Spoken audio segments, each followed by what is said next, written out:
ভালোবাসার জায়গা মদিনা, ভালো লাগার বলেন ভালোবাসার জায়গা মদিনা, ভালো লাগার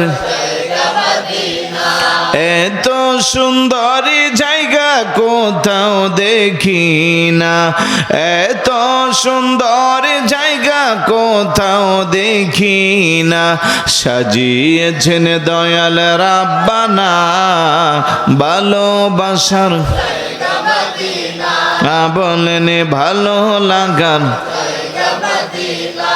মদিনা শরীফে নূরের খজিনা, মদিনা শরীফে নূরের খজিনা, আশিক ছাড়া অন্য বুঝে না, ভালোবাসার জায়গা মদিনা বলেন ভালো লাগার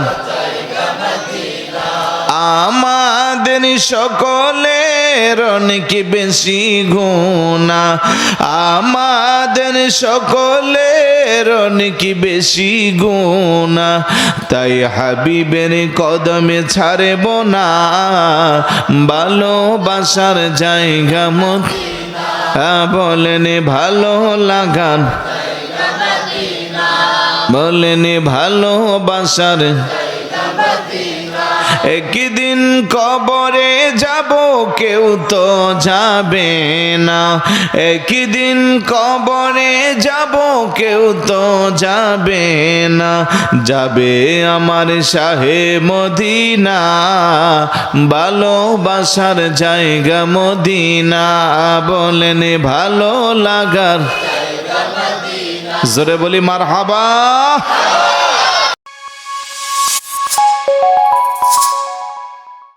আসুন সকল একবার অন্তরস্থল থেকে সবটুকুন আবেগকে উজাড় করে মোহাব্বতের সাথে সমবেত কণ্ঠে রাতের এই নিস্তব্ধতাকে বন্ধ করার লক্ষ্যে সিংহের মতো গর্জন দিয়ে চিৎকার করে বলি আলহামদুলিল্লাহ। পিছনের বাইরা জবান খুলে বলি আলহামদুলিল্লাহ। সাথে সাথে লক্ষ কোটি দরুদ ও সালাম জানাই আল্লাহরই সৃষ্টি জগতের যিনি প্রথম এবং প্রধান আকর্ষণ, সমস্ত নবী রাসূলদের মাথার মুকুট, শামসুল হিদায়াত, আফতাব নবুয়ত, শাহেন শাহে রিসালাত, আপনার নবী আমার নবী, तमाम বিশ্বজগতের নবী, ইমামুল আম্বিয়া ওয়াল মুরসালিন, আশরাফুল আম্বিয়া ওয়াল মুরসালিন, শামসুদ্দোহা বদরুদ্দোজা, নূরুল হুদা নূরুন আলা নূর, সৈয়দনা শফিয়না হাবিবনা ও মৌলানা মুহাম্মদ সাল্লাল্লাহু তাআলা আলাইহি ওয়াসাল্লামের কদমে দরুদ ও সালাম যেন আল্লাহ কবুল আর মঞ্জুর করে বলুন আমিন। আরেকটু জোরে বলুন আমিন। প্রিয় উপস্থিতি, ঘুম চলে আসছে? আওয়াজে বোঝা যায় ঘুম আসছে। এতগুলো মানুষ, আওয়াজ নাই, চোখগুলা কেমন যেন আপনাদের মিটমিট করতেছে। তার মধ্যে লাইটিং ব্যবস্থাপনা একটু দুর্বল, অনেকের চোখে আলোও নাই। ওনারা ফাঁকি দিয়া ঘুমাইলে আমরা ধরারও কোনো সুযোগ নাই। তবে ঘুম আসলে আমারা জানাইন, আমরা সবাই মিল্লা প্রয়োজনে আধা ঘন্টা ঘুমামো, তারপরে আবার ওয়াজ শুরু করব। কি বলেন? আর যদি বলেন যে না আমরা ঘুমাবো না, অতি অল্প সময় আমি কোরআনুল কারীমের 9 নম্বর পারা হিফজুল কোরআনের 16 নম্বর পৃষ্ঠা সূরা আনফালের দ্বিতীয়, তৃতীয়, চতুর্থ ছোট ছোট 3টি আয়াত তেলাওয়াত করেছি। প্রথম 2টি আয়াতে আল্লাহ পাক মুমিনের 5টা বৈশিষ্ট্য বর্ণনা করেছেন। তেলাওয়াতকৃত সর্বশেষ আয়াতে তার ফলাফল বর্ণনা করেছেন। এই ব্যাপারে কি একটু কোরআন থেকে তাফসির শুনতে রাজি আছি? সবাই রাজি আছি? ঘুম কি সবার আসছে? কার কার ঘুম আসছে একটু হাত উঠান দেখি। মোটামুটি ঠিক আছেন আপনারা। 10:30টার নিউজ আপনারা গোল্ডেন জিপিএ পাইছেন। আমি আবার মাঝে মধ্যে এরকম পরীক্ষা করব, দেখি সর্বশেষ পরীক্ষায় সবাই টিকতে পারি কিনা। এই যে একটা ছেলে মাহমুদুল হাসান, নাহিদ না নাহিম? নাহিদ। এই ছেলেটা কোরআন তার সিনায় আল্লাহ পাক আমানত রেখেছে, আলহামদুলিল্লাহ বলবেন না? সে অতি অল্প সময়ে হেফজ সমাপ্ত করেছে, জুমার খুতবাও দিয়ে দেখাইছে, যেখানে অনেক আলেমরা কামিল শেষ করে, কওমি হলে দাওরা হাদিস শেষ করে জুমার খুতবা পড়তে গেলে কম্পন সৃষ্টি হয়, আছে না? কিন্তু এই ছোট্ট ছেলেটা যে আমাদের সামনে চমৎকার পরিবেশনা করছে, আপনারা খুশি না বেজার? এই ছেলেটার বাড়ি কোথায়? আপনাদের গ্রামের না? আরো অনেকগুলো ছেলে এখানে আছে না? ওরাও যে আগামীবার পারবে না এমনটা, ওরাও পারবে ইনশাআল্লাহ। এই যে মনে করেন আব্দুল মতিন শেখ, এই প্রতিষ্ঠানটা ফাতেমা বেগম নুরানি ও হাফিজিয়া মাদ্রাসা। মতিন সাহেবের কি হন? ফাতেমা আম্মা, দন্য মায়ের দন্য ছেলে। এই যে সুন্দর একটা প্রতিষ্ঠান করলো, এই প্রতিষ্ঠানটা না থাকলে কি এই ছেলেটার প্রতিভা বিকশিত হতো? সে কি আজকে এখানে জুমার খুতবা প্লাস হেফজ সমাপ্ত করে আবার একটা সাইকেলও পুরস্কার পাইছে? তোমাদের কি মন চায় না এই সাইকেল পাইতে? সবার চাই তো? তাহলে কি করতে হবে? বাড়িতে যেয়ে বেশি বেশি আব্বু আম্মুর মোবাইল টিপতে হইব, গেমস খেলা যাবে। কি করতে হবে? কম না বেশি? কয়েকজনে বলতেছে কম না বেশি? মনোযোগ দিয়ে না মনোযোগ ছাড়া? তাইলে তোমরাও যদি শেষ করতে পারো, তোমাদের জন্য সাইকেল বরাদ্দ আছে না নাই? আজকে ওরে সাইকেল দিছে, কালকে হুন্ডারও দিতে পারে। কথা বলেন ঠিক না? তাহলে ওই টার্গেট নিয়ে সবাই পড়ব তো ইনশাআল্লাহ। আমি যে তিনটি আয়াত তেলাওয়াত করেছি, আল্লাহ সুবহানাহু ওয়া তাআলা কোরআনের আরো অনেক জায়গা মুমিনের বৈশিষ্ট্য বর্ণনা করেছে। এখানে স্পেসিফিক 5টা বৈশিষ্ট্য। কয়টা? 5টা। একটু আমাকে সহযোগিতা করবেন সবাই জবান দিয়ে, কারণ খুবই টায়ার্ড, কিন্তু মাইকের সামনে যেহেতু বসছি কথা তো বলতে হবে ইনশাআল্লাহ। তাইলে আমি শুধু একা বললে আরো বেশি টায়ার্ড হব, সবাই মিলেমিশে বললে আমার একটু ক্লান্তি কম লাগবে। একটা ক্লাসের মতো আমি জিজ্ঞাসা করব, আপনারা উত্তর দিবেন, উভয়ের মধ্যে একটা সম্পর্ক স্থাপন হবে ইনশাআল্লাহ। তবে আরো অনেক ভাই রাস্তাঘাটে, দোকানপাটে, চায়ের দোকানে, বাসাবাড়িতে, মোবাইল, ফেসবুক, ইন্টারনেটে ব্যস্ত আছে। ওরা আসবে কি আসবে না মাহফিলে এখনো সিদ্ধান্তহীনতায় ভুগতেছে। কথা কোন ঠিক না? অনেকে রাস্তায় আছে, কিন্তু তারপরও ওনারা মাহফিলের অংশ। কিন্তু যারা এখনো দূরে আছে, ওরা অনুরোধ করব বিশেষভাবে যে আজকের এই শ্রেয়াং মাহফিলে একান্তই যদি কোনো ব্যক্তিগত কাজ না থাকে চলে আসেন, কারণ হতে পারে আজকের মাহফিল কারো না কারো জন্য জীবনের শেষ মাহফিল। 3 বছর চলতেছে, শুরুতে যারা ছিল অনেকে আমাদের মাঝে নাই। আপনি বলবেন যে আমি তো হুজুর মাগরিবের পরের থেকে আসতে চাইতেছি, আমারে কে যেন আটকায় রাখে।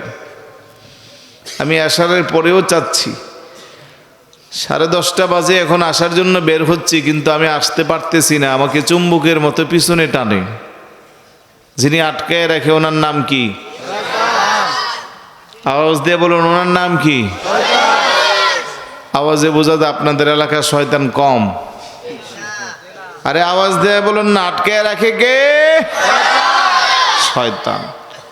এই শয়তান আপনারা আসতে দিবে না, এটা শয়তান আল্লাহর সাথে চ্যালেঞ্জ করছে।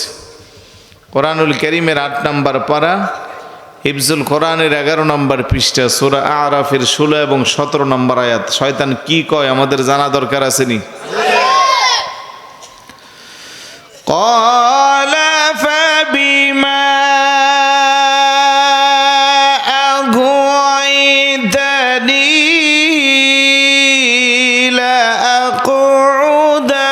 লাআকুদান্না লাহুম সিরাতাকাল মুস্তাকিম।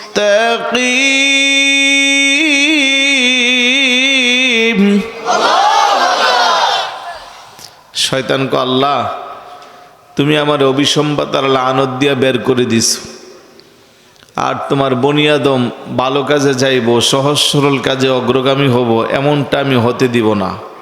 আমি রাস্তার মোড়ে মোড়ে উৎ পেতে বসে থাকব, অন্ধকার থেকে আলোর দিকে ধাবিত করি। বড় করে বলি সুবহানাল্লাহ। ও আমার শ্রেয়াঙের ভাইয়েরা, বাবারা, এই মুহূর্তে আমরা কি অন্ধকারে আছি না আলোতে? যদিও এটা দুনিয়ার একটা সাধারণ লাইটের আলো, কিন্তু তাফসীরের মধ্যে আসছে আলো মানে হেদায়েতের আলো, আলো মানে পরকালে ঠিকানা হবে জান্নাত। বড় করে বলি সুবহানাল্লাহ। আর যারা আল্লাহরে বন্ধু বানায় না, আল্লাহর কথা শুনে না, শয়তানকে যারা বন্ধু বানায়, শয়তানকে যারা অভিভাবক বানায়, তাদের ব্যাপারে আল্লাহ কি বলে জানা দরকার আসেনি?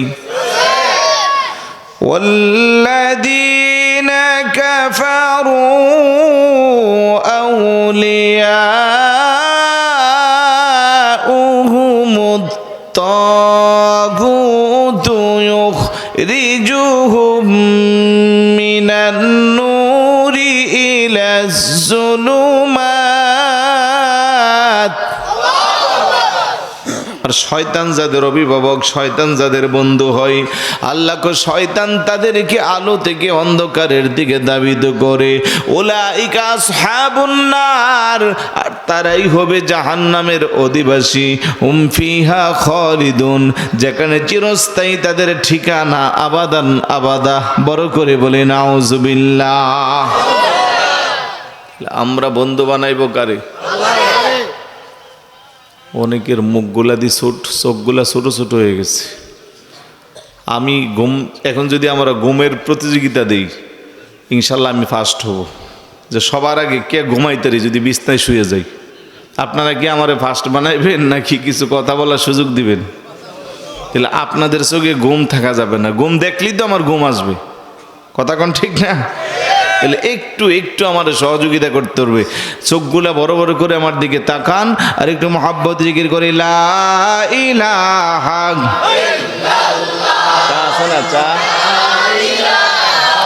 ইল্লাল্লাহ, লা ইলাহা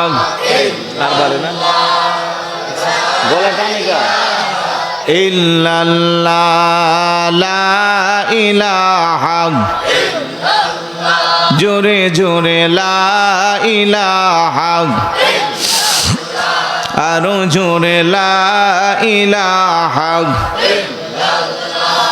একসাথে লা ইলাহা, আশিক হয়ে লা ইলাহা, পাগল হয়ে লা ইলাহা, আসমানে বলে এক আল্লাহ, জমিনে বলে পাহাড়ে বলে, পর্বতে বলে, আমরাও বলি এক আল্লাহ, শুধু লা ইলাহা, লা ইলাহা, লা ইলাহা, হাসবি রাব্বি মা ফি কলবি, নূর মুহাম্মদ সাল্লাল্লাহু লা ইলাহা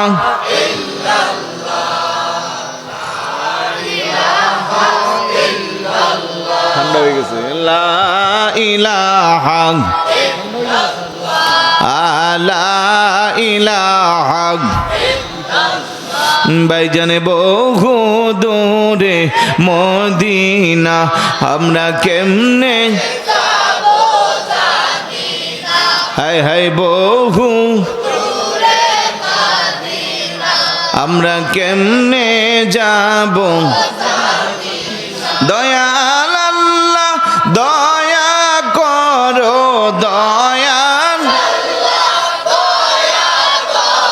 ও দেখাও সোনার মদিনা, লা ইলাহা ইল্লাল্লাহ, লা ইলাহা ইল্লাল্লাহ।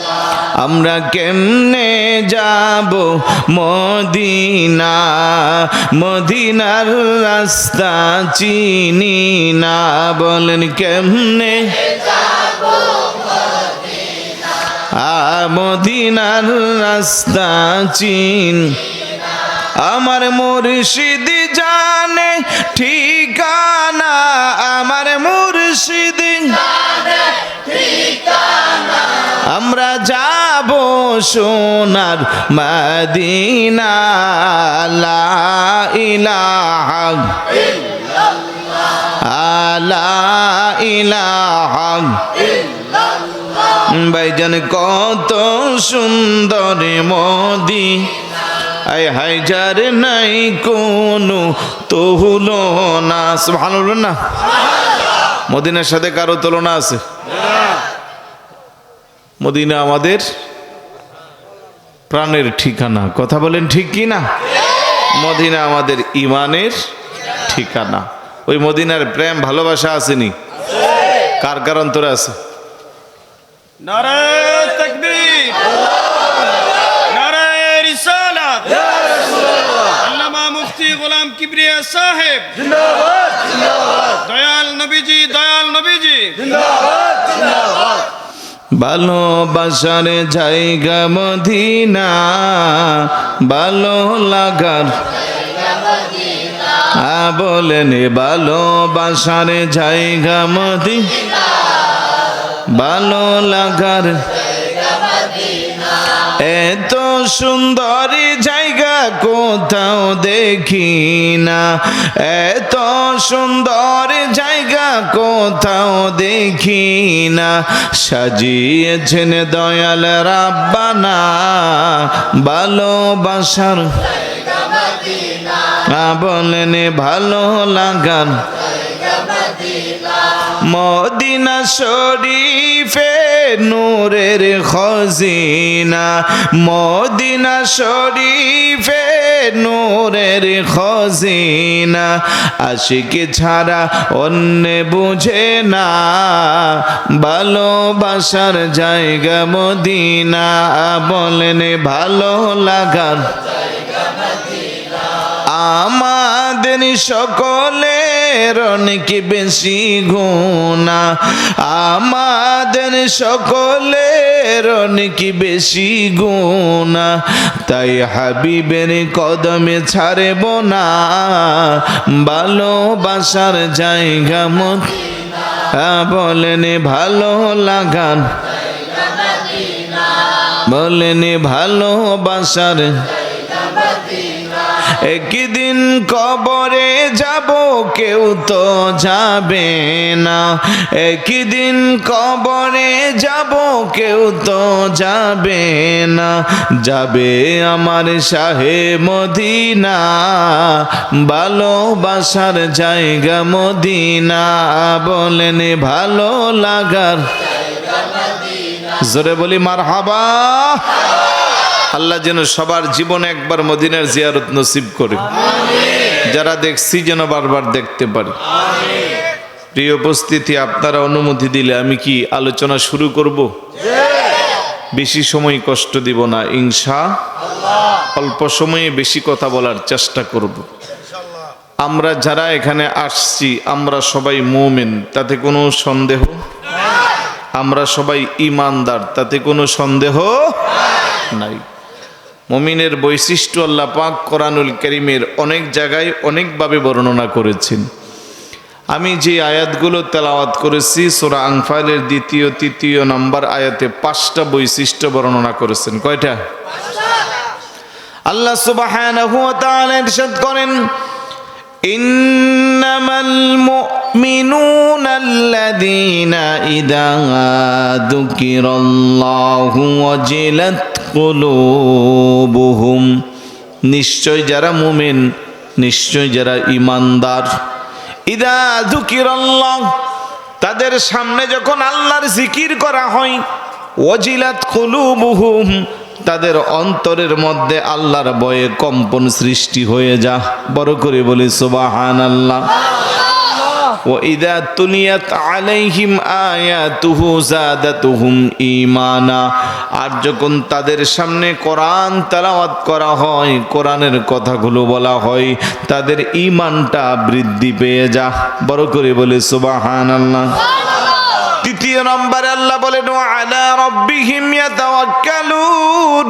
আর সদাই সর্বদা সুখে দুঃখে মুমিন ভরসা করে কার? আল্লাহ। জোরে বলুন কার? আল্লাহ। প্রিয় উপস্থিতি, বলেন তো আল্লাহ সবকিছু দেখে কি দেখে না? আমরা যারা আজকে শ্রিয়াং মাহফিলে আসছি, আমাদেরকে আল্লাহ দেখি কি দেখে না? আর কিছু কিছু ভাই যারা এখন গাজার আসরে, মদের আসরে, ইয়াবা সেবনে বসে আছে, তাদেরকে আল্লাহ দেখি কি দেখে না? জোরে বলুন। তারা শ্রিয়াং গ্রাম বাদ দিয়া 3 কিলো দূরে যায় নির্জনে গোপন একটা ঘরের ভিতরে বৈশা বৈশা বন্ধুরা মিল্লা এখন কালো পানি খাচ্ছে। নাউজুবিল্লাহ বলবেন না? কেউ আবার এখন মোনাজাতে বসে আছে। এই মোনাজাত আলহামদুলিল্লাহ মানে তাহাজ্জুদের মোনাজাত, তাই না? মোনাজাত মানে তাস খেলা, জোয়া খেলা, কথা কোন ঠিক কি না? তাদেরকেও আল্লাহ দেখি কি দেখে না? আমরা যারা আজকে মাটির বিছানায় বসে আল্লাহ আল্লাহর হাবিবের মহাব্বতে, কোরআনের মহাব্বত নিয়ে বসে আছি, আমাদেরকেও আল্লাহ দেখি কি দেখে না? আল্লাহ কো ইয়ালামুস সিররা ওয়া আখফা। বান্দা, তুই প্রকাশ্যে গোপনে যা কিছু করিস, তাফসীরের মধ্যে আসছে নিকশ কালো অন্ধকার, অমাবস্যা ঘোর অন্ধকার যেটাকে বলা হয়, যখন নিজের হাত নিজে সামনে দিলে দেখা যায় না, এমন কঠিন অন্ধকারে পাহাড়ের মাঝখানে, নির্জন পাহাড়ের গহীনে একটা কালো পাথর, ওই পাথরের মাঝখান দিয়া কঠিন অন্ধকারের সময় ছোট্ট একটা পিপিলিকা হেঁটে যা। এটার খবর পৃথিবীর কেউ জানে না, পৃথিবীর কেউ দূরবীন দিয়া দেখলেও দেখবে না। আল্লাহ বলে, আমি আমার মহান কুদরতি সিংহাসনে আরশ আজিমের নিচে, আরশ আজিমের উপরে বসে বসে ওই গভীর অন্ধকারের রজনীর পাহাড়ের মাঝখানে কালো পাথরের ভিতর দিয়া হেঁটে যাওয়া পিপিলিকার পা পর্যন্ত আমি দেখতে পাই। জোরে বলুন না সুবহানাল্লাহ। তো সেই আল্লাহরে ফাঁকি দিয়ে আপনি শ্রিয়াং অন্ধকারের ভিতরে খারাপ কাজ করবেন, আপত্তিকর কাজ করবেন, নেশা জাতীয় দ্রব্য সেবন করবেন, এটা কি আল্লাহ দেখবে না? জোরে বলুন দেখবে কি না? দেখবে। তাহলে ইজা যুকিরাল্লাহ ওয়াজিলাত কুলুবুহুম, যখনই আল্লাহর স্মরণ হবে তার অন্তরের মধ্যে আল্লাহর ভয়ে কম্পন সৃষ্টি হবে। কিন্তু আমরা চুরি করি, ডাকাতি করি, মিথ্যা কথা বলি, অন্যের হক নষ্ট করি, গীবত করি, চুগলখুরি করি, আমাদের মধ্যে কোনো ভয় কাজ করে? জোরে বলুন না। চলতেছে সারা দেশে করোনা, তরতাজা প্রাণগুলো ঝরে যাচ্ছে, পাশের বাড়ির মানুষ লাশ হচ্ছে, বন্ধু লাশ হচ্ছে, অফিসের কলিগ লাশ হচ্ছে। আমি যে বাঁচতে পারবো কি পারবো না তার গ্যারান্টি নাই। চতুর্দিক দিয়ে মৃত্যুর মিছিল, রাস্তাঘাটে কোনো গাড়ি ঘোড়া নাই, লকডাউন চলতেছে, কারোর সাথে কারো কোনো সাক্ষাৎ নাই। এমন তো অবস্থায় আমরা দেখতে পাই ঘাটের নিচে সোয়াবিন তেলের বোতল দিয়ে পুরাইয়া রাখছে, আছে না নাই? এমন তো অবস্থায় আমরা দেখতে পাই সরকারের অনুদানগুলো নিজের পকেটে ঢুকাইছে। তার মানে কি ওই বেচারার কি মরণের ভয় নাই? আরেকটু জোরে বলুন নাই? তার অন্তরে কি আল্লাহর স্মরণ হয়? হয় না। যদি হইতো এমন কাজটা করতে পারে না। আল্লাহর ভয় যে বান্দার অন্তরে থাকবে, ওই বান্দা প্রত্যেকটা কাজ করার আগে 100 বার চিন্তা করবে, আহারে আমি যে সেই কাজের দিকে অগ্রসর হচ্ছি, আমার এই কাজে আমার আল্লাহ এবং আল্লাহর প্রিয় দোস্ত নবী মুহাম্মদুর রাসূলুল্লাহ সাল্লাল্লাহু আলাইহি ওয়াসাল্লাম আমার প্রতি রাজি আর খুশি হইল কিনা। এই জন্য ঈমানদার যারা, মুমিন বান্দা যারা, তারা প্রত্যেকটা কদম দেওয়ার আগে শতবার চিন্তা করে, শতবার ভাবে, আমার এই কাজে আমার আল্লাহ আমার প্রতি খুশি না নারাজ, আমার মদিনাওয়ালার নবী আমার প্রতি খুশি না নারাজ, আমি যে করতেছি এতে ইসলামের কল্যাণ হচ্ছে নাকি অকল্যাণ হচ্ছে, আমার এই কাজে আমার প্রতি নেক জন্ম হচ্ছে না গুনাহের পাল্লাবাড়ি হচ্ছে। এইভাবে চিন্তা করে প্রত্যেকটা ঈমানদার যদি তাদের জীবনটা চালাতো, দৈনন্দিন জীবনে যদি আল্লাহর ভয় আমাদের অন্তরে সৃষ্টি হইতো, গুনাহের কাজ কমতো না বাড়তো? আরেকটু জোরে বলুন। অনেক কম তো। তাহলে ইমানদার হিসেবে সদাই সর্বদা আমাদের স্মরণ হবে কার কথা? খারাপ লাগতেছে? কিচ্ছা কাহিনী বললে একটু বেশি মজা লাগলো ইলি, কিন্তু এগুলো কোরআনের কিচ্ছা, শুনলে ভালো লাগবে ইনশাআল্লাহ। 2 নম্বরে আল্লাহ বলেন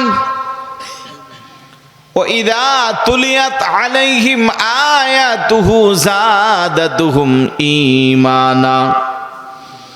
মুমিনের সামনে যখন আল্লাহর কোরআন তেলাওয়াত করা হয়, কোরআনের কথাগুলো যখন বলা হয়, তার ঈমানটা বৃদ্ধি পেয়ে যায়। এই যে ছোট বাচ্চা মাহমুদুল ইসলাম নাহিদ তেলাওয়াত করেছে, আপনার যদি ঈমান থাকে, আমার যদি ঈমান থাকে, তার তেলাওয়াতে আমাদের ঈমানটা বৃদ্ধি পাবে। এটা ঘোষণা কার? আর একটু জোরে বলুন।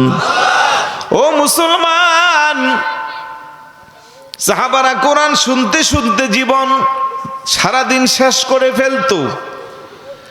আশিক যারা, আল্লাহওয়ালা বুজুর্গ বান্দা যারা, কোরআন তারা যতই শুনে ততই শুনতে মনে চায়।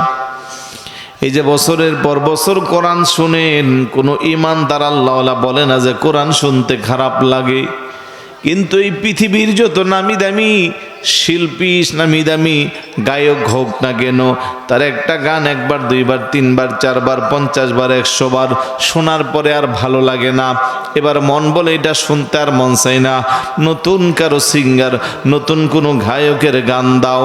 কিন্তু এই যে কোরআন বছরের পর বছর শুনতে আছেন, কারো জীবনে 50, কারো 60, কারো 70, কেউ কোনোদিন বলেন নাই যে কোরআন শুনতে শুনতে আমার আর কোরআন শুনতে ভালো লাগে না। বলছেন নাকি ভাই? কথা বলিয়েন না ভাই। আমার মুরব্বী আব্বাজান যারা নামাজ পড়তেছে, আরো 50, 60, 70, 80 বছর, ঠিক না? 5 ওয়াক্ত নামাজ যখন মসজিদে যায় পড়েন, 3 ওয়াক্ত নামাজের মধ্যে দেখেন কেরাত জোরে পড়ে, ফজর, মাগরিব, এশা। 4 রাকাত বিশিষ্ট নামাজও আছে, 3 ওয়াক্ত, 3 রাকাত বিশিষ্ট, 2 রাকাত বিশিষ্ট। তো প্রথম 2 রাকাতে ইমাম সাহেব কেরাত আস্তে পড়ে না জোরে পড়ে? জোরে পড়ে।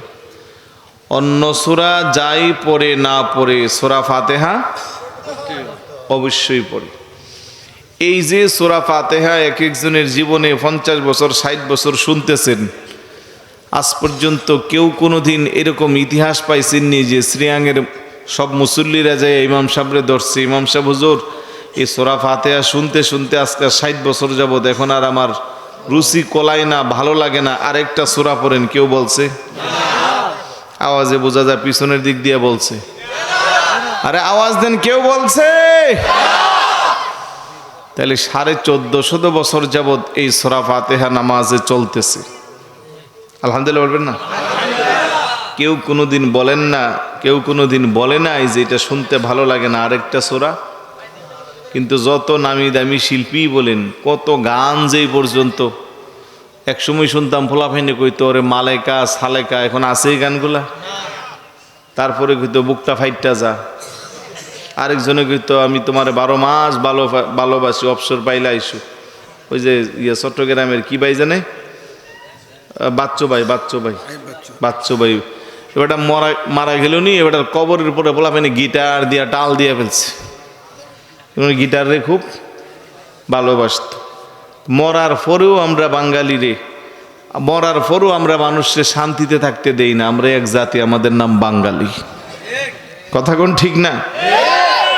আমার কথা হইল, তুমি যেহেতু ওনার এত ভালোবাসতা, উনি আর এখন দুনিয়াতে নাই, উনি তো মুসলমান হিসেবে ওনার পরিচিত। গুনাহের কাজ যাই করছে না করছে, আল্লাহর কাছে যদি তওবা করে দোয়া করো, তার জন্য আল্লাহ চাইলে তারা মাফ করতে পারে না? এটা না কইরা বেড়ারে ভালোবাসার লেগে কবরেও যেন ফারানি গোতানি খায়, এই জন্য নিয়ে কবরের উপরে গিটার দেওয়া শুরু করছে। এগুলো কয়েক বছর আগের কথা, আমি যেহেতু চট্টগ্রাম থাকি এগুলো জানি বলতেছি। তো কথা এটা না, কথা হইলো এইভাবে দেখেন, পৃথিবীর একজন নামি দামি টপ সিঙ্গার ছিল যার 50 কোটি ভক্ত ছিল। কয় কোটি? বেচারা মারা গেছে কয়েক বছর আগে, এখন নাম গন্ধও তো নাই। বেটার নাম জানে কি আছিল? কি মাইকেল জ্যাকসন আপনিও জানেন। হ্যাঁ, 50 কোটি মানুষ তার পাগল ছিল এট এ টাইম। কোথায় আজকে মাইকেল জ্যাকসন? তার গান কই, অস্তিত্ব তো নাই। কথা বলেন ঠিক কি না? তাহলে পৃথিবীর যত নামি দামি গায়ক হোক না কেন, 50 বছরের বেশি কারো অস্তিত্ব খুঁজে পাওয়া, কারো গান আর 50 বছরের পরে কেউ মনেও রাখে না। কিন্তু আজকে 1500 বছর হয়ে গেল এই যে সুমধুর কণ্ঠে কোরআন তালাওয়াত শুনতেছেন, কোনোদিন কেউ বলছে যে হুজুর কোরআন শুনতে ভালো লাগে না, অন্য কিছু শোনান? কিয়ামতের আগে বলার সম্ভাবনা আছে? বরং যত শুনেন তত আরো শুনতে। আরে শুধু মুসলমান না, আমি যখন পার্বত্য এলাকায় মাহফিলে যাই, অনেক বিধর্মীরাও মাহফিলের চতুর্দিক থেকে বসে থাকে। ওইখানে আমার টোকেন দে, হুজুর তেলাওয়াত করেন। তো 15 মিনিট 20 মিনিট তেলাওয়াত করি। পরের দিন রিপোর্ট দেখে হুজুর মুসলমানের চেয়েও এই ভিন্ন জাতি যারা আছে ওরা আরো বেশি ছিল, এবং ওরা সবাই বলে যে তোমাদের এই কালামের যে তেলাওয়াত করা হয়, কোরআনের তেলাওয়াত করা হয়, এটা অসাধারণ। সুবহানাল্লাহ বলবেন না? এই কোরআন শুনেতে অনেক কাফের মুসলমানও হয়েছে, ঠিক না? এটা কোরআনের মুজিজা। বলেন কার মুজিজা? পৃথিবীর কোন আসমানি গ্রন্থ কেউ মুখস্থ করছে? কোন ইতিহাস আছে? হ্যাঁ, আপনি গীতা বলেন, তারপরে আপনার ত্রিপিটক বলেন, তারপরে আরো যত ধর্মীয় এদের আছে, 5 মিনিট পড়তে এক একজনের চাপা চোপা ভাঙ্গা যা। আর আমাদের পোলাপিন্ডিরে লাগাই দেন, সকাল থেকে শুরু করে সন্ধ্যা পর্যন্ত গোটা 30 পারা কোরআন মুখস্থ পড়তে পারে। জোরে বলুন না সুবহানাল্লাহ। এটা কোরআনের মুজিজা। আর কোরআন হলো রাসূল পাকের শ্রেষ্ঠতম মুজিজা। মুজিজাতুন খাতিমাতুন খালিদাতুন ইলা ইয়াউমিল কিয়ামা। চিরস্থায়ী মুজিজা, কিয়ামত পর্যন্ত থাকবে। পৃথিবীর কোরআনের সমস্ত পাণ্ডুলিপি কেউ যদি পুরাইয়া ফেলে কিছুই হবে না, কারণ হাজার হাজার লক্ষ লক্ষ মানুষের সিনার মধ্যে কোরআন স্থান পেয়েছে। একটা জের জবর নক্তার কোনো পরিবর্তন হয় নাই। এ কোরআন যতই শুনে ততই ভালো লাগে, যতই শুনে ততই ভালো লাগে। কিন্তু দুঃখজনক হলেও সত্য, আমরা মুসলমান, আমাদের কোরআনকে গবেষণা করে বিধর্মীরা সব কিছু আবিষ্কার করতেছে। আজকের আধুনিক বিজ্ঞানের যা কিছু আছে সব আবিষ্কার করছে সবাই কোত্থেকে? কোরআন থেকে। আপনি খ্রিস্টানরা আমাদের মাদ্রাসায় পড়ে, আরবি ভাষা শিখে, কোরআনের তাফসির শিখে, কেন? কোরআন থেকে নির্যাস বের করার জন্য। আর আমরা মুসলমানরা আমাদের ঘরে কোরআনগুলোকে রেখে দিচ্ছি। ওই বছরে একবার রমজান মাস আসলে একটু পরিপাটি হইয়া শুরু করে খতম আদায় করবে, তবে শেষ পর্যন্ত সবাই যেতে পারে না।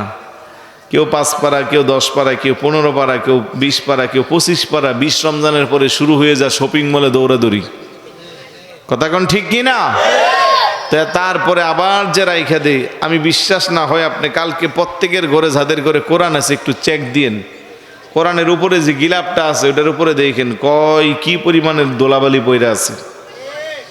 অথচ আপনার ঘরে যে একটা টেলিভিশন আছে ওইটার উপরে এত দোলাবালি নাই, কিন্তু কোরআনের উপরে পড়ে আছে। কেন? আমরা মুসলমান, আমরা কোরআনকে তেলাওয়াত করি না, কোরআনকে মানার চেষ্টা করি না, তাক সাজায়া রেখে দিয়েছি। না ভাই, কোরআনকে যদি দৈনিক তেলাওয়াত করতেন, কোরআনের সাথে যদি একটা সুসম্পর্ক হয়ে যেত। আল্লাহর নবী বলেন, as-siyamu wal-Qur'anu yashfa'ani lil-'abdi yawmal qiyamah। কিয়ামতের ময়দানে কোরআন এবং রমজানের রোজা মানুষকে শাফাআত করে আল্লাহর দরবারে জান্নাতে পৌঁছে দিবে। আর একটু জোরে বলুন না সুবহানাল্লাহ। ওই কোরআন তেলাওয়াত মাদ্রাসার ছাত্ররা পড়লে ভালো লাগে না খারাপ লাগে? তো আপনার কি মনে চাই না যে আপনার একটা সন্তান বা আপনার একটা নাতি, ছেলের ঘরের মেয়ের ঘরের ওইটাও কোরআন পড়ুক? মন চাই না? তাহলে তাদেরকে মাদ্রাসায় পড়ানো দরকার আসেনি? জোরে বলুন আছেনি? আচ্ছা, মাদ্রাসার পইরা কি মানুষ না খাইয়া মারা গেছে? কোনো ইতিহাস আছে? আগে মুরব্বীরা কইতো মাদ্রাসায় পড়লে বাতে মরে, এরকম কথা আগে বলতো, এখন বলার সুযোগ আছে? তো আমি আমার মতো করে বলি, আসলেও ঠিকই বলে, মাদ্রাসায় পড়লে বাতে মরে। কারণ আমি মাদ্রাসায় পড়ছি, আমার 3 বেলায় পোলাও কোরমা খাইতে খাইতে আর ভাত খামু কোন সময়? কথা কোন ঠিক না? কিছু মনে করবেন না, গুস্ত টুস্ত ভালো খাবার এগুলা দেখলে বিশ্বের মতো লাগে। কেউ যদি একটু শুটকির ভর্তা করে, তারপরে আপনার বিভিন্ন ধরনের সবজি টবজি রান্না করে, তাইলে পরিমাণের চেয়েও অনেক বেশি ভাত খাইতে পারি। এই গুস্ত টুস্ত এগুলা দেখতে দেখতে এই ধরেন লাস্ট 4 মাস যাবত এগুলা নিয়ে আসি রোজার আগের দিন পর্যন্ত। তো কতক্ষণ খাওয়া যায়? এক জিনিস তো ভালো হোক, যতই ভালো হোক, 2-3 বারের বেশি মজা লাগে। কিন্তু যাদের ঘরে দাওয়াত দেয় এরা মনে করে হুজুর 1 বছর পরে পাইতেছি, 2 বছর পরে পাচ্ছি, আর জীবনে পাই না, না পাই করে যত ভালো আছে সব রান্না করে। তাইলে হুজুররা কি বাতে মরে না বাত না খাইতে পাইরা মরে? মানে এগুলা দেখলেই তো মরণ আয় পড়ে, আর বাঁচবো কি? কথা কোন ঠিক না? আপনাদের এলাকায় আরেকবার আসছিলাম বোধ হয় অনেক বছর আগে। হ্যাঁ হ্যাঁ, প্রায় 10-12 বছর হইব, 12 বছর হইব। তো 12 বছর পরে আইছি। এখন আপনারা কি, আমি চাইলেও কি আমার শুটকির ভর্তা দেখা হইবেন? আপনারা বলবেন যে না, হুজুরে কেমনে খাওয়াইব, মান সম্মান যাইব। তাইলে মাদ্রাসায় পড়লে বাতে মরে না, বরং বাত দেখলে বিরক্ত লাগে। পোলাও কুরমা খাইতে খাইতে দিন যায়। কথা কোন ঠিক কি না? আলহামদুলিল্লাহ, আমি 4টা মাদ্রাসার সাথে সম্পৃক্ত, পরিচালনা করি আমার নিজস্ব মাদ্রাসা। এখন এত ভালো ভালো ফ্যামিলির বাচ্চা কল্পনাও করতে পারবেন না। খুব ভালো ভালো ফ্যামিলির, রয়্যাল ফ্যামিলির বাচ্চা মাদ্রাসায় পড়াচ্ছে। আল্লাহ মানুষের মধ্যে একটা কোরআনের প্রতি মহব্বত বাড়াইয়া দিচ্ছে। আলহামদুলিল্লাহ বলবেন না? কারণ দিন শেষে সবাই জানতেছে, কারণ মাদ্রাসায় যদি পড়ে কোরআনে হাফেজ হয়, আলেম হয়, মসজিদের খতিব, ইমাম, মুয়াজ্জিন, মাদ্রাসার শিক্ষক, তার আব্বা আম্মারে অন্তত বৃদ্ধাশ্রমে পাঠাবে না। কথা বলেন ঠিক কি না? কিন্তু আজকের সুশীল সমাজ, জাহাঙ্গীরনগর বিশ্ববিদ্যালয়ের প্রফেসর আব্দুল আউয়াল স্যারের ভিডিও কয়েকদিন আগে আমি দেখেছি। 3টা ছেলে, 3টা সন্তান, 2টা ছেলে 1টা মেয়ে, সবাই কানাডা আমেরিকার সিটিজেনশিপ। বেচারার কান্নাটা আমার বেশি কষ্ট লাগছে। আমি পেনশনের টাকা পাই একসাথে 26 লক্ষ টাকা দিয়ে ছোট ছেলেটারে কানাডা পাঠাইছিলাম। সে 5 বছরও একবার আমারে কল দেয় না, খোঁজ খবর নেয় না। তাহলে এই শিক্ষা আমার কি লাভ হবে? যে শিক্ষা আমাকে বৃদ্ধাশ্রমে পড়ে পড়ে চোখের জল দিয়া জীবনটাকে পার করতে হবে। আমি শত চেষ্টা করলেও আমার সন্তানকে পাইব না। আর মাদ্রাসার ছেলেরা মনে করে আব্বা আম্মা যতক্ষণ বেঁচে আছে তাদের কদমে সময় একটু বেশি লাগাইতে পারলে আল্লাহ জান্নাতটা আমার জন্য উন্মুক্ত রেখে দিবে। আল জান্নাতু তাহতা আকদামিল উম্মাহাত। ইমাম শাফি রহমতুল্লাহি আলাইহি, নাম শুনছেন? মাযহাব কয়টা? হানাফি, শাফি, মালিকি, হাম্বলি। 4টা মাযহাব, 4টাই হক। আবার এখন তো নতুন নতুন স্কুলে পড়ে, কলেজে পড়ে, ইউনিভার্সিটিতে পড়ে পোলাপাইন বের হয়েছে, আমরা মাযহাব টাযহাব মানি না। ওরা নিজেদেরকে বলে আমরা লা মাযহাবি, কখনো বলে সালাফি, কখনো বলে আহলে হাদিস। আপনাদের এলাকায় আছে কিনা জানি না। আহা, স্কুলে পড়ে, কলেজে পড়ে সে আলেম ওলামাদের সাথে বেয়াদবি করে। আপনাদের নামাজ হয় না, আপনারা সহি হাদিসে মানেন না, আমরা সহি হাদিস মানি। ওই বেচারারে ভালো করে শোয়া সারাদিন পেটে চাপলে সূরা ফাতিহা বিশুদ্ধভাবে পড়তে পারে না। সে এখন বড় মুফাসসির, সে এখন এলাকাতে ফতোয়া দিচ্ছে, আছে না নাই? আমি বলবো ভাই, শুধু শুধু ইমানটারে ধ্বংস করিয়েন না। কারো অসহায় পড়ে, শয়তানের অসহায় পড়ে, এইভাবে ইসলাম থেকে দূরে সরে যেন না। আল্লাহ পাক যেন তাদেরকে বুঝ দান করে। বলুন আমিন। জোরে বলুন না আমিন। আমি বলছিলাম ইমাম শাফি রহমতুল্লাহি আলাইহি 4টা মাযহাবের একটা মাযহাবের ইমাম। ছোটকালে বাবা মারা গেছে, আম্মা অনেক কষ্ট করে ওনারে পড়াশোনা করাইছে। এমনকি পড়াশোনা করার জন্য লিখার কাগজ কলম কিনে দিতে পারতো না, গরুর হাড্ডির মধ্যে কয়লা দিয়া লিখতো। সুবহানাল্লাহ বলবেন না? আস্তে আস্তে যখন একটু বড় হইল, ওনার আম্মা একদিন রাতের বেলা দেখতেছে কে যেন ওনার পায়ের নিচে জিহ্বা দিয়া চাটতেছে। কালকা সকালে সুবহানাল্লাহ বললেন, জোরে বলুন না সুবহানাল্লাহ। মা ঘুম থেকে লাফ দিয়া বসলো, তাকাইয়া দেখে অন্য কেউ না, আদরের কলিজার টুকরা ইমাম শাফি তার জিহ্বা দিয়ে ওনার পার মধ্যে চাটতেছে। জিজ্ঞাসা করলো, বেটা এমনটা কেন করো? আম্মু কি করি? তুমি দেখলাম আমার পায়ের মধ্যে জিহ্বা দিয়া চাটছো। কোন আমি আপনার পায়ের মধ্যে আপনার কদমের মধ্যে চাটি নাই। মা বলে আমি দেখলাম এইভাবে তুমি কতদিন করো গো মা? প্রত্যেক দিন আপনি যখন গভীর ঘুমের মধ্যে নিমগ্ন হয়ে যান, আমি আস্তে করে আপনি না বুঝার মতো আপনার কদমের মধ্যে জিহ্বা দিয়ে চেটে আবার ঘুমিয়ে যাই। কেন করো? আমি তো আপনার পার মধ্যে চাটি নাই, আমি জান্নাতের চৌকাঠের মধ্যে চুমু খাই। বড় করে বলে সুবহানাল্লাহ। নারায়ে তাকবীর, নারায়ে রিসালাত, আহলে সুন্নাত ওয়াল জামাত, হাফেজ কারি মাওলানা গোলাম কিবরিয়া সাহেব। আমার ভাইয়েরা, বাবারা, আলেম যারা হয়, হোক সে মসজিদের মুয়াজ্জিন কিংবা কামিল মাদ্রাসার প্রিন্সিপাল, তার মধ্যে আল্লাহর ভয় আছে না নাই? রাসূলের মহব্বত আছে না নাই? সে যখন কোরআন হাদিস পড়ে, কোরআন হাদিসের মধ্যে পায় আল্লাহর নবী বলে হুমা নারুকা ওয়া জান্নাতুকা, পিতামাতাই তোমার জান্নাত, পিতামাতাই তোমার জাহান্নাম। সে যখন রাসূলুল্লাহর হাদিস পড়ে, আল্লাহর নবী বলে রিদার রব্বি ফি রিদাল ওয়ালিদাইন ওয়া সাখাতুর রব্বি ফি সাখাতিল ওয়ালিদাইন।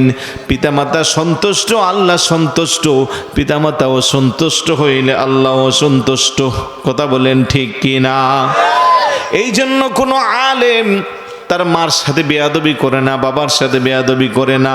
কিন্তু আধুনিক শিক্ষায় সন্তানকে আপনি যতই দামি বানান, এই সন্তানের মধ্যে নীতি, নৈতিকতা, মোরালিটি, আদর্শ কোনোদিন পাইবেন না। এই জন্য আমি বলবো, আগের স্লোগান পাল্টায়া সময় থাকতে সন্তানগুলোকে আলেম বানান, হাফেজ কোরআন বানান, আলেমে রব্বানি বানান। অন্তত দুনিয়াতে আর কিছু পান না পান, পরকালে গেলে সন্তান যখন 5 ওয়াক্ত নামাজ আদায় করবে, নামাজের পরে যতবার হাত উঠাইবে মোনাজাতে বলবে রব্বির রহমহুমা কামা রব্বায়ানি সগীরা। সবাই বলেন রব্বির রহমহুমা কামা রব্বায়ানি সগীরা। এই কোরআন যতই শুনবেন আপনার অন্তরটার মধ্যে ঈমান বৃদ্ধি পাবে। আল্লাহ বলে ও ইদা তুলিয়াত আলাইহিম আয়াতুহু যাদাতুহুম ঈমানা। বান্দা যতই কোরআন পড়বে তার ঈমানটা বৃদ্ধি পাইবে, এটা ঈমানদারের বৈশিষ্ট্য। 3 নম্বরে ও আলা রাব্বিহিম ইয়াতাওয়াক্কালুন। বান্দা সুখে দুঃখে সদাই সর্বদা ভরসা রাখবে কার? আল্লাহ। ভাই খারাপ লাগতেছে? স্কুলে পড়াইতে গেলে মাসে 10-20 হাজার টাকা বাচ্চার জন্য বরাদ্দ, আর মাদ্রাসায় পড়াইতে গেলে কত কম দেওয়া যায়, ঠিক না? মাইন্ডটা সেট আপ চেঞ্জ করেন। কসবা আমার মাদ্রাসায় আজকেও দিনের বেলা অনেক ভর্তি হয়েছে। 10,000 টাকা ভর্তি ফি, মাসে 6,000 টাকা খোরাকি, 1 টাকাও কোনো ছাড় নাই। 250-200 মতো ছাত্র, জায়গা দেওয়ার সুযোগ নাই। তাহলে এখন মানুষ টাকা দিয়ে মাদ্রাসায় পড়ায়। একটা সময় মাদ্রাসা মানে কিছু মনে করবেন না, একটা হাত বাঁকা, মুখ দিয়া লালা পড়ে, কান বাঁকা, পা বাঁকা, এই বাচ্চাটারে নিয়ে দিত। এখন কিন্তু মানুষ সবচেয়ে ভালো সন্তানটারে মাদ্রাসায় দেয়। আলহামদুলিল্লাহ বলবেন না? আর আমি মনে করি এটাই উচিত। তাইলে আপনি নিয়তের নাম বরকত, ঠিক না? আপনি আল্লাহর রাস্তায় যখন কাউকে দিবেন, এখানে আপনি যদি কার্পণ্য করেন, নিয়তে গরফির করেন, ভালো কিছু আশা করা যায় না। অনুরোধ করব, মাদ্রাসায় দিবেন লিল্লাহ, ফ্রি পড়ানোর চেষ্টা করবেন না। আপনার সামর্থ্য থাকলে আপনার সম্পদ কার জন্য রেখে যাইবেন? আমরা যে এত কষ্ট করি, টাকা পয়সা উপার্জন করি, ধন দৌলত জমা, এগুলো কবরে যাওয়ার সময় নেওয়া যা? এটা আওয়াজ দেন না, নেওয়া যা? কার জন্য? সন্তানের জন্য। যে আমি যে কষ্ট করছি, আমার সন্তান যেন কষ্ট না করে। কিন্তু সন্তানকে যদি মানুষের মতো মানুষ বানাইয়া দিতে পারেন, আপনি সম্পদ না দিলেও সমস্যা নাই, প্রত্যেকটা সন্তানই আপনার সম্পদে রূপান্তরিত হবে। আর সন্তানগুলোকে অমানুষ বানাইয়া 500 কোটি টাকা দিয়া যান, আপনি মরেন 3 বছর পরে দেখবেন জায়গা জমি সব শেষ, ঠিক না? এরকম হাজার হাজার প্রমাণ আছে না নাই? এই জন্য আমি তো নফল নামাজ পড়ে দোয়া করি যে বাবা মা সিদ্ধান্ত নিয়ে মাদ্রাসায় পড়াইছে, আলেম বানাইছে, কোনো সম্পদের দরকার নাই। আমার সম্পত্তি তো আমি খাইয়া শেষ করতে পারবো না, আমি কখন আবার ভাই বেড়াদের সাথে জাগা নিয়ে সম্পদ নিয়ে ঠেলা ঠেলি ধাক্কা ধাক্কি মামলা মোকদ্দমা করবো, এগুলার কোনো দরকার নাই। বাবা মার দোয়া দিয়া যা যশ খ্যাতি টাকা পয়সা যা পাইছি এর চেয়ে বড় আর কিছু লাগে? তাহলে সন্তানকে সম্পদে রূপান্তরিত করতে হবে। আর এই জন্য যা ইনভেস্ট করা দরকার ধর্মীয় পথে সব করবেন, বরকত দিবে কে? আল্লাহ। আরেকটু জোরে বলুন কে? আল্লাহ। আল্লাহ যেন বোঝার তৌফিক দান করে। অনেক কষ্ট নিয়েন না, দুঃখ নিয়ে বলতেছি, কারণ মাঝে মধ্যে আছে 3 তলা 4 তলার বাড়ি গাইসা দরখাস্ত দেয় 1000 টাকা কমানোর জন্য, এরকম আছে না নাই? আমি কিন্তু সাইজ করি মারাত্মক, মুখ সামলায় রাখতে পারি না। এক সম্ভ্রান্ত পিসা বাড়ছে, বাচ্চা ভর্তি করাইছে, একটু কমাইতেন। আমি 2 পকেটে আপনি দেখি যে টাকা কতক্ষণ পরে পরে আপনার পকেট ফিল আপ হয়ে যা, আপনি ভিতরের রুমে যায় পকেট খালি করে আবার মুড়িদের টাকা নিয়ে প্যাকেটটি উঁচা করেন। আর বাচ্চা একটারে মাদ্রাসায় পড়াবেন, এই জায়গায় অল্প টাকার মধ্যে আবার ছাড় নিতে আসছেন। তাহলে মাইক দিয়ে এখন আমরা ঘোষণা করবো যে আপনারা আর এইভাবে গরু মহিষ দিয়া ওদেরকে আর এইরকম করিয়েন না। পরে হাস্যা টেস্যা এমনি মজা করছি, আমিও মজা করছি, ছান নাই। কথা কোন ঠিক না? আর 20 পিস না পাই করে যা দিতে তা দিয়ে দিতে আছে, মানে সার দিলেই মানুষের সার খুঁজে, আর ধর্মীয় প্রতিষ্ঠানে আসলেই সার খুঁজে। আমার চট্টগ্রামে ক্যাডেট মাদ্রাসা আছে, বছরের শেষে পাই 35,000 টাকা বকেয়া। আমি বললাম যে না, টাকা না দিলে পরীক্ষা নিতে পারবো না, আগামী জানুয়ারিতে রাখবো না। এখন আইসে বলতেছে গো হুজুর কিছু মনে করেন না, ক্যান পাবলিকে আমার যে বাচ্চারা পড়ে তার বেতন তো এখানে বাকি রাখা যায় না। ক্যান্টনমেন্ট পাবলিক স্কুল যেটা আর্মিদের, ওইখানে তো বাকি রাখা যায় না, ওরটা দিতেছে আপনারটা আগামী মাসে দিমু। আমি কি ওইখানে এটারে পড়াইতেছেন, এটা হইব স্যার, আর আমার এখানে যেটা পড়তেছে এটা হাফিজে কোরআন হয়ে এটা হইব আলেম। আপনি ওর বেলায় আপনি বাকি রাইখা আমারে বুঝাইতে আছেন, আর দুনিয়াবি শিক্ষা বানাইবেন, ওইখানে সব টাকা দিয়ে দিচ্ছেন। আপনি মা না কহা আমি মা, আমি কি আপনার নিয়তে গরফির থাকলে আপনার ছেলে আলেম কেমনে হইব? থিতিবিতি খাই আর কোনো কথা রতা নাই, তাহলে আমার 2টা দিন সময় দেন। আমি কি ঠিক আছে, পরশুদিন আসরের আগে সব টাকা নিয়ে আসবেন। পরে নিয়ে আসছে, মানে আপনি বুঝাইবেন, টাইট দিবেন, সব বুঝে আসবে। ছাড় দিবেন, এটাতে দুর্বলতা মনে করব। কথা কোন ঠিক না? আপনার একই পেটের সন্তান, আপনি স্কুলে পড়াইবেন, ওইখানে কোনো বকেয়া রাখবেন না। মাদ্রাসায় পড়াইবেন, ওইখানে বকেয়া রাখবেন। মাদ্রাসায় পড়াইলে তার বেতন 5,000 টাকা দিতে আপনার এত কষ্ট হয়, আর স্কুলে পড়াইলে এক একটা টিচারের বেতনে আপনি 5,000 টাকা করে তার পিছনে মাসে 30-40,000 টাকা খরচ করবেন। তো আপনি তো বৈষম্য, তো আপনার নিয়ত তো ওইভাবে শুরু থেকেই শুরু হয়ে গেল। তো ভালো কিছু এখানে আশা করা যাবে? একটু আমাদের মধ্যে সৃজনশীল মনোভাব আনতে হবে, পরিবর্তন আনতে হবে। ভালো মাদ্রাসায় পড়াবো, তার পিছনে যত ইনভেস্ট করার করব। আল্লাহ চাহিতু, আল্লাহ চাইলে এই সন্তানকে বিশ্ববিখ্যাত আলেম আল্লাহ বানাইতে পারে কি পারে না? যেহেতু একটা প্রতিষ্ঠানের মাহফিল, এই জন্য কথাগুলো বলতেছি।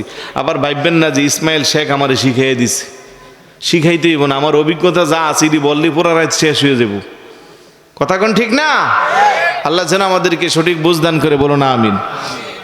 3 নম্বরে আল্লাহ বলেন আলা রাব্বিহিম ইয়াতাওয়াক্কালুন।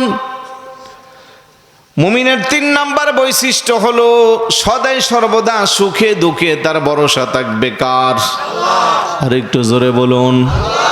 আল্লাহ বলে ওয়ামাই ইয়াতাওয়াক্কাল আলাল্লাহি ফাহুয়া হাসবুহ ইন্নাল্লাহা বালিগু আমরি কদ জাআলাল্লাহু লিকুল্লি শাইইন কদরা।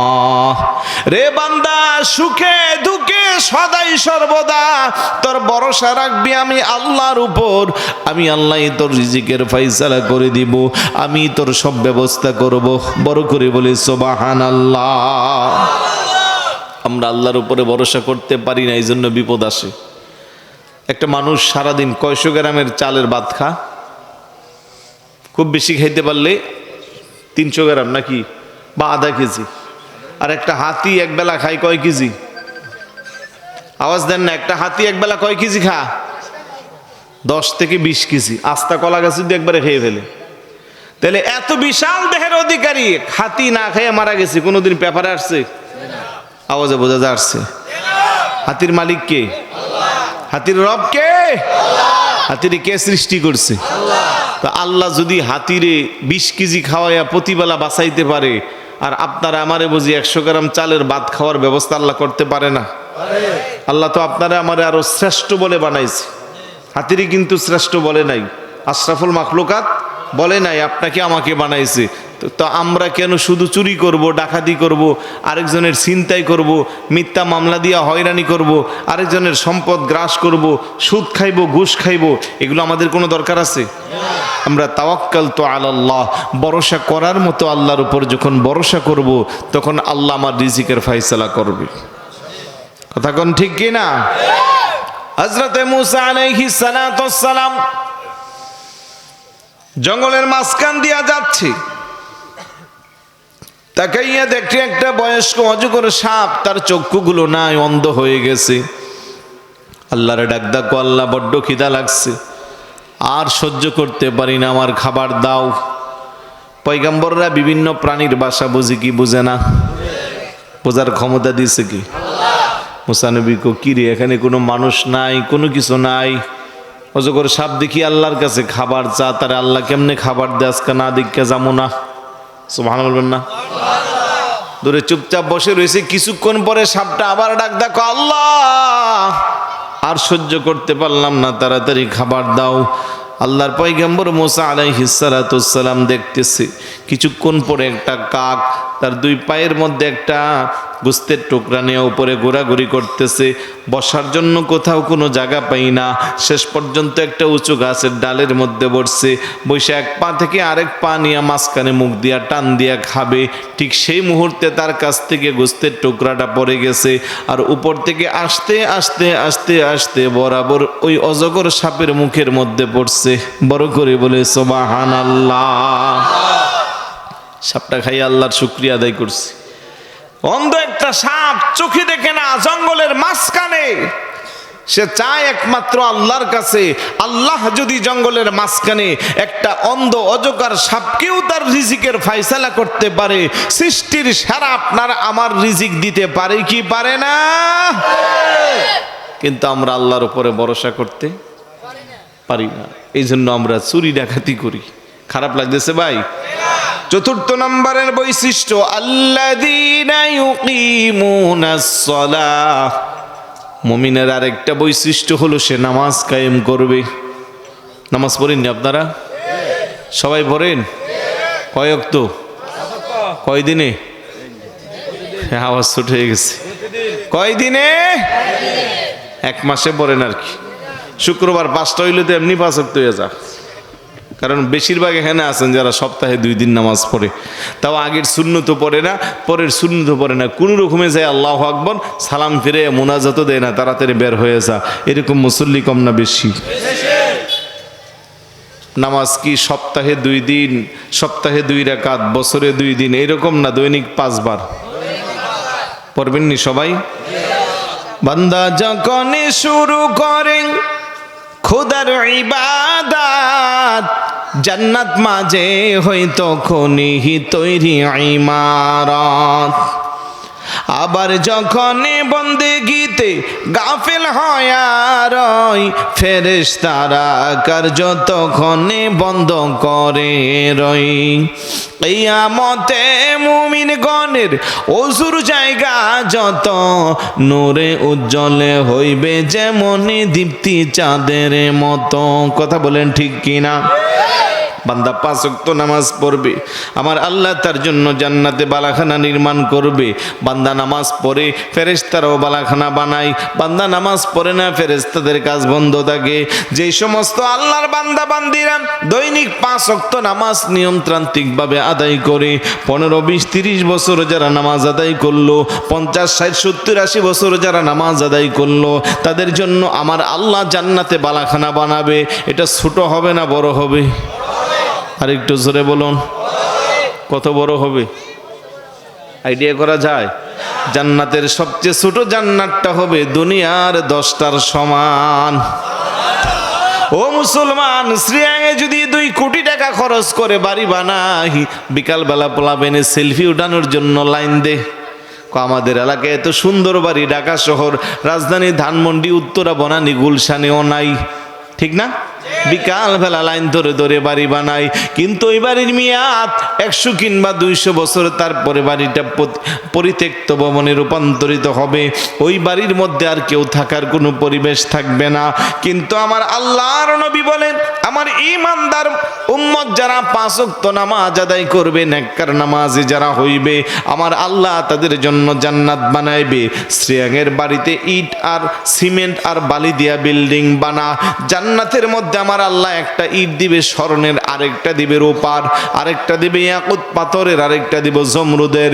দুনিয়াতে একটা ইটের সাথে আরেকটা ইট লাগে বালি আর সিমেন্ট দিয়া, যেটারে আমরা বলি মশল্লা।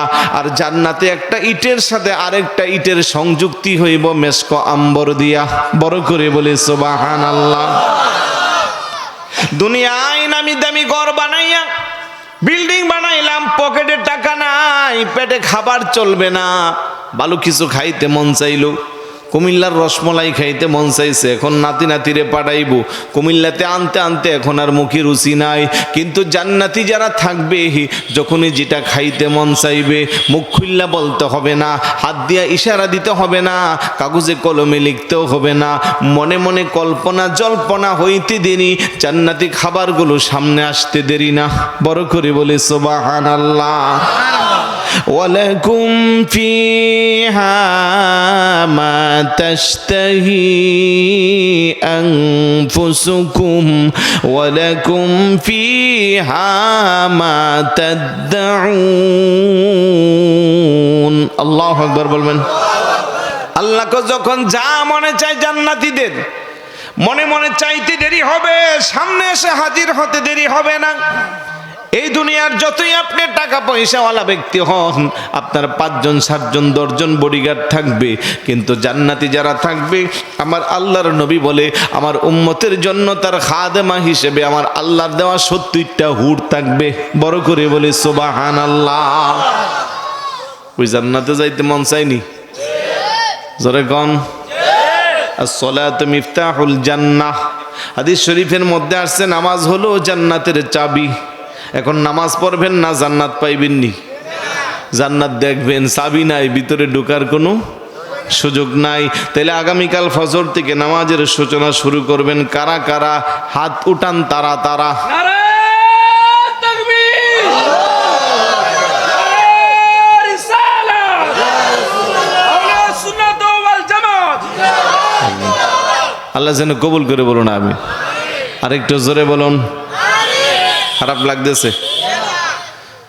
5 নম্বরে আল্লাহ বলেন, ওয়া মিম্মা রাযাকনাহুম ইউনফিকুন। মুমিনের আরেকটা বৈশিষ্ট্য হলো, আমি আল্লাহ যে তাদেরকে সম্পদ দান করেছি, আমার সেই সম্পদ থেকে তারা আল্লাহর পথে ব্যয় করবে। এই দিক দিয়ে যে ঠান্ডা বাতাস আইতেছে, তার আর কিছু করার নাই, সময় শেষ। এরকম খোলা রাখবেন না, ডাইরেক্ট বাতাসটা নাকে দা ঢুকে। তাবুকের যুদ্ধে হযরত ওমর রাদিয়াল্লাহু তাআলা আনহু ইসলামের জন্য সম্পদ নিয়ে গেছে, আর মনে মনে কো, আজকে আমার চেয়ে বেশি সম্পদ আর কেউ আনে নাই, আজকে আমি ফার্স্ট হইব। আমার নবী জিজ্ঞেস করে, ওমর কি আনছেন? কো হুজুর সম্পদের অর্ধেক লইছি। পরিবারের জন্য কি রাখছেন? কো বাকি অর্ধেক রাখছি। মানে ওনার সম্পদের অর্ধেক আনছে, বাকি অর্ধেক পরিবারের জন্য রাখছে। একটু পরে আবু বকর সিদ্দিক রাদিয়াল্লাহু তাআলা আনহুকে বলে, আপনি কি রাখছেন পরিবারের জন্য? আমি আল্লাহ আর আল্লাহর রাসূলকে রাখছি, তাছাড়া বাকি যা আছে সব লই আইছি। সুবহানাল্লাহ বলবেন না?